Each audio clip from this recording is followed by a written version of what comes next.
एक विदेशों के पैसों से पला हुआ एक 5 स्टार एक्टिविस्टों का वर्ग है जिसकी हर गतिविधि को चौंक करके देख लीजिए। उनका काम यही होता है, कोई भी घटना घटे तो आतंकवादियों को बौद्धिक प्रोटेक्शन के दिए वो मैदान में उतर आते हैं, नई नई मनगढ़ंत स्टोरियां गढ़ाते हैं, नए नए तर्क देते हैं और आतंकवाद के खिलाफ अगर किसी ने आवाज उठाई वो जैसे देश का दुश्मन है, कॉम्युनर है, हिटलर है, न जाने कौन कौन से डिक्शनरी के शब्द हैं उसको निकाल के आते हैं। मित्रों, वो डरते हैं जो अपनी छवि के लिए मरते हैं। मैं तो वो इंसान हूं जो हिंदुस्तान की छवि के लिए मरता हूं, मुझे मेरी छवि की परवाह नहीं।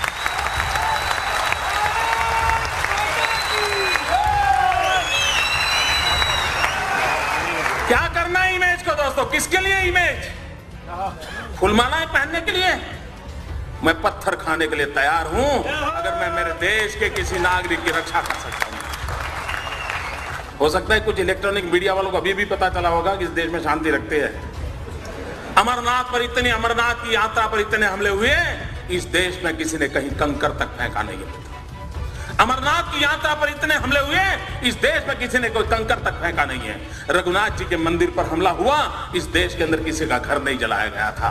अयोध्या में प्रभु राम जी के मंदिर पर हमला हो गया, वाराणसी में हमला हो गया, इस देश में कंकर नहीं गिरा है। मित्रों, गुजरात के अंदर अक्षरधाम पर आतंकवादी आए थे। मित्रों, गुजरात ने बंद रखा था, लेकिन गुजरात में अक्षरधाम के बाद एक कंकर तक नहीं पड़ा है। लेकिन कुछ लोग हैं इन चीजों को भूल जाना चाहते, सच्चाई को उजागर करने की उनकी हिम्मत नहीं है मित्रों, और इसलिए झूठी बातों को लेकर के हिंदुस्तान की जनता को गुमराह करने में लगे हुए। और मित्रों, कैसी हरकतें हो रही हैं? आतंकवाद ऐसे नहीं बढ़ रहा है। आतंकवादियों के हौसले उतने बुलंद नहीं हैं जितने रास्ते तैयार कर देते हैं जो आतंकवादियों को चलने काम आ रहे हैं। मुझे बताइए, गुजरात के अंदर एक इशरत जहान नाम की लड़की को, आतंकवादी लड़की को, हमारी पुलिस के साथ एनकाउंटर हो गया। अब उसको मार गिराया। आपको मालूम होगा वो दिन, याद कीजिए, सारे दुनिया के 5 स्टार एक्टिविस्ट मोदी पर टूट पड़े थे साहब कि एक नौजवान लड़की को मार दिया,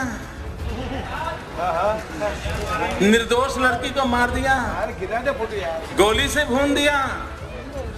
ये खुद आतंकवादी है, यहां तक चले गए। इतना ही नहीं मित्रों, इस प्रदेश के अंदर 5 स्टार एक्टिविस्ट, कुछ मीडिया के मित्रों ने उसे एक बहुत बड़ी शहीद के रूप में उसकी जनाजा निकाला था। चद्दर चढ़ाने चले गए थे, चद्दर चढ़ाने चले गए थे, और एक पार्टी के नेता 1 लाख रुपया देकर के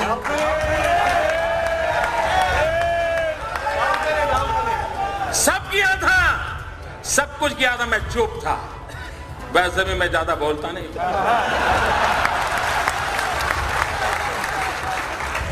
मैं सही जगह पर, सही भाषा में, सही समय पर बात करने का आदमी।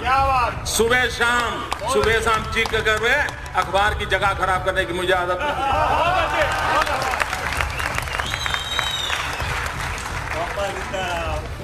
2 प्रकार के नेता होते हैं दोस्तों। कुछ नेता हैं जिनको सिद्धि में विश्वास है, कुछ नेता हैं जिनको प्रसिद्धि में विश्वास है।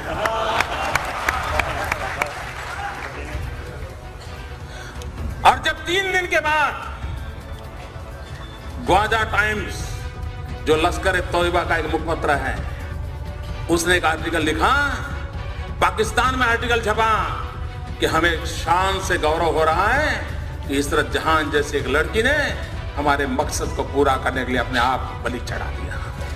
जब पाकिस्तान में, तब जाकर के चुप हो गए। फिर पता नहीं उनकी वो रिकॉर्ड की वो कैमरा वाली चीजें कहां चली गई, वो चद्दर चढ़ाने वाले कहां चले गए, सारा खो गए।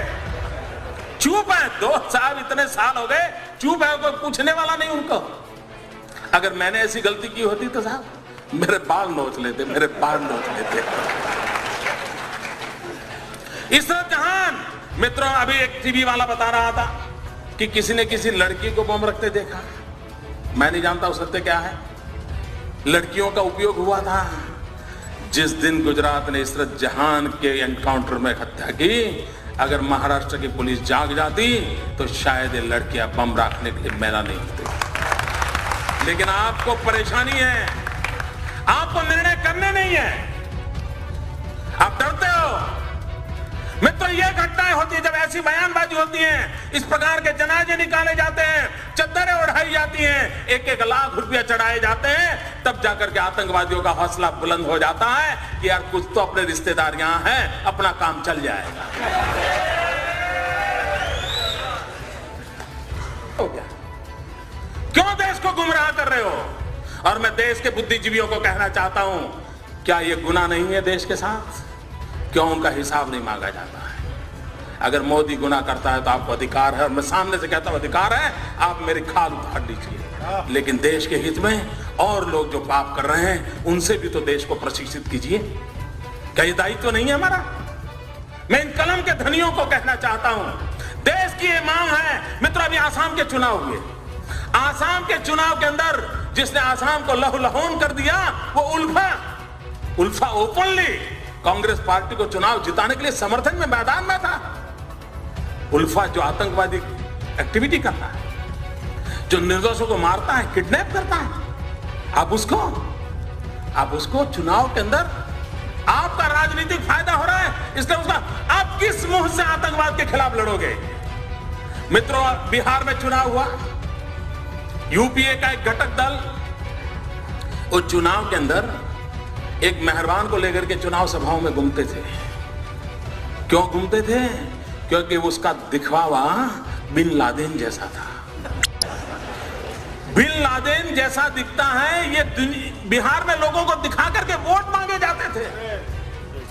मुझे कल्पना कर सकते हो मित्रों, आज भी हिंदुस्तान में कोई रावण कितना ही शक्तिशाली क्यों न था, लेकिन कोई निकलता है रावण के नाम पर कुछ लेने के लिए। ये बिन लादेन को लेकर के निकलते हैं साहब।